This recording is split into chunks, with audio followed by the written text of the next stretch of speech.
All right, shalom, brothers and sisters. This is your Hebrew brother coming to you.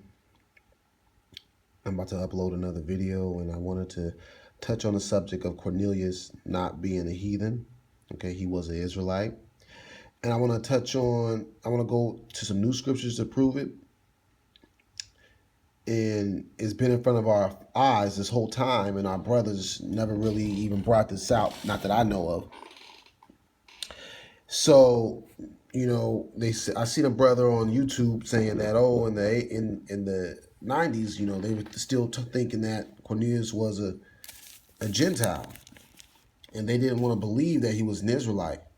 And the verse they get caught on is this verse right here in Acts chapter 10, verse 1, where it says, there was a certain man in Caesarea called Cornelius, a certain a Satirian of the band called the Italian band. So he was a Satirian, which is basically a captain of 100 men of the Italian band, meaning the Italian army. Now, they choke up and say, oh, he was a leader of the Italian army. But here's my question to you, brothers. How can you choke up on this word, Italian band or Italian army, but then you get mad because cats think that Esau is Japhet, just because Japhet was located in Europe? All right, it's the same thing, same difference. Brothers are getting caught up on this word Italian band. But right here, it says a devout man, and one that what? One that feared God with all his house, which gave much alms to the people and prayed to God always. Okay, now he was devout. Where do we see that word? In the same book, Acts chapter 2. I'm going to try to make this quick. Acts chapter 2, verse 5. And there were dwelling at Jerusalem Jews, devout men out of every nation under heaven. Now, when this was noised abroad, the multitude came together and were confounded, because that every man heard them speak in his own language. And they were all amazed and marveled, saying one to another, behold, are not all these which speak Galileans?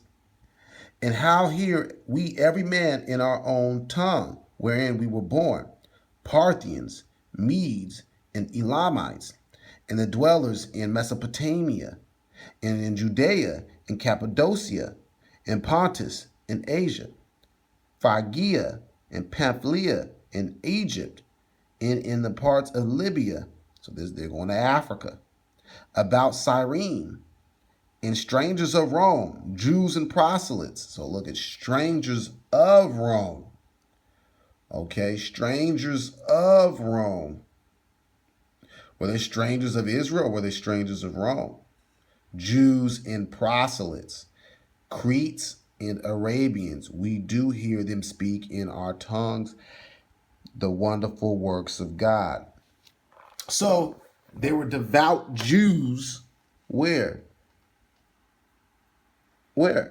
Devout Jews or devout men out of every nation under heaven. So devout men, which were Jews, Israelites, came out of all these countries to come where? Up to the Pentecost. All right. Up to the Pentecost. All right. So let me jump to my main point. Let's jump 150 years before Christ.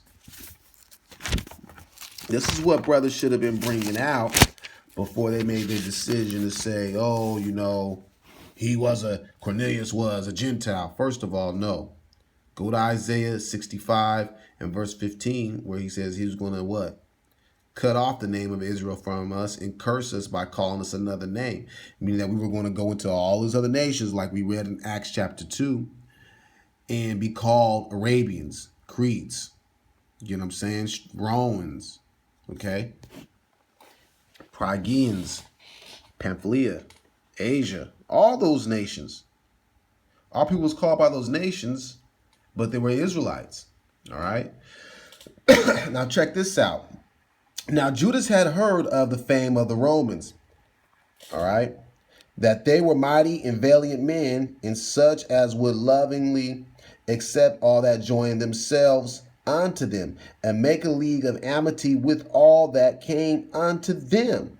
So you see that? The Romans will love anybody that wanted to join them, right? So if the Romans loved that, then guess what? Cats could join their military. When you jump to the 17th verse, or you know what? I'm going to jump to verse 23 to make this video quick and short. They wrote a letter to the Senate. It says Judas, right here, it says Judas Maccabeus, and this is 1 Maccabees chapter 8. I'm rushing, I'm sorry. Verse 20. Judas Maccabeus with his brethren and the people of the Jews have sent us unto you to make a confederacy and a peace with you, in that we might be registered your confederates and friends, so that matter please the Romans well. So the Romans was pleased, okay? We wanted to join you guys. And this is the copy of the epistle, which the Senate wrote back again in tables of brass and sent to Jerusalem, that there they might have by them a memorial of peace in a confederacy.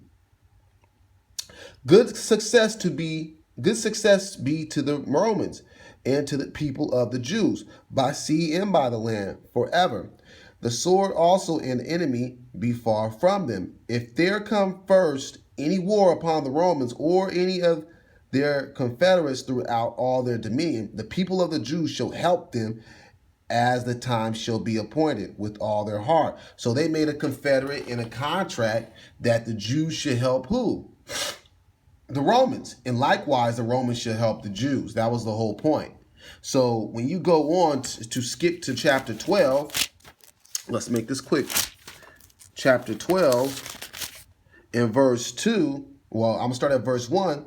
It says what? Now when Jonathan saw that the time served him, he chose certain men and sent them to Rome, for to confirm and renew the friendship that they had with them. He sent letters also to the Lacedaemonians and to other places for the same purpose. All right, to the Lacedaemonians. So they went to Rome, unto Rome, and entered into the Senate, and said, Jonathan, the high priest, and the people of the Jews sent us unto you, to the end ye should renew the friendship which ye had with them in the league as in former time. So they were trying to renew the friendship. All right, Jonathan was trying to renew the friendship. But look at this key point right here. It says the Lacedaemonians. All right, so skipping up to chapter 14. Then we're going to go back to chapter 12. In the Apocrypha in 1 Maccabees chapter 14, it says what? So we're skipping a few chapters. Now in, right here, verse 16. Now when it was heard at Rome and as far as Sparta, that Jonathan was dead, they were very sorry. Now the precept is a J right next to Sparta. And it tells you right where. It tells you to do what? Okay, that's the J. Go to chapter 12 and 2.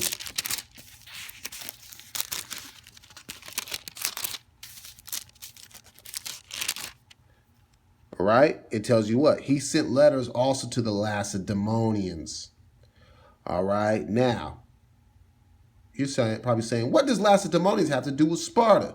Everything. Because even the Bible's telling you to go see that. Who are the Lacedaemonians? Now, the Lacedaemonians, when you go to chapter, well, it's saying the same chapter, I'm sorry, chapter 12, verse 21, it would show you that what? It is found in writing that the Lacedaemonians and Jews are brethren, and that they are of the stock of Abraham. There you have it. The Lacedaemonians were Israelites, called by another name. I'm going to grab that scripture just to show you, brothers. Israelites, 150 years before Christ. All right? They were up there and where? Sparta. Oh, do I need to prove it? Let's go up here. This land right here, as you can see, Israel's over here, Jerusalem. You go all the way up to, which is Greece, Corinth, which is the Corinthians. In Asia, they had what? The Ephesians, Ephesus. And right here, Sparta. Google it. Google that word Lacedaemonians. Let's go over here. Google this word Lacedaemonians. It's going to tell you that it was a city-state, a province in Sparta. Brother, them Spartans, them warriors were Israelites. Okay? I showed you that Judas Maccabees made a league with the Romans all the way up here. Rome is in what? Italy. So it's not far-fetched that what? Cornelius was an Israelite ruling an army that was probably handed down to him and his dad, because his dad was probably serving it, or his great-grandpa. It's not far-fetched, brothers. It just showed you in the scriptures that what? The Lacedaemonians were living in Sparta. And that they were the same stock of Abraham. They are brethren. Plain and simple. And with that, shalom.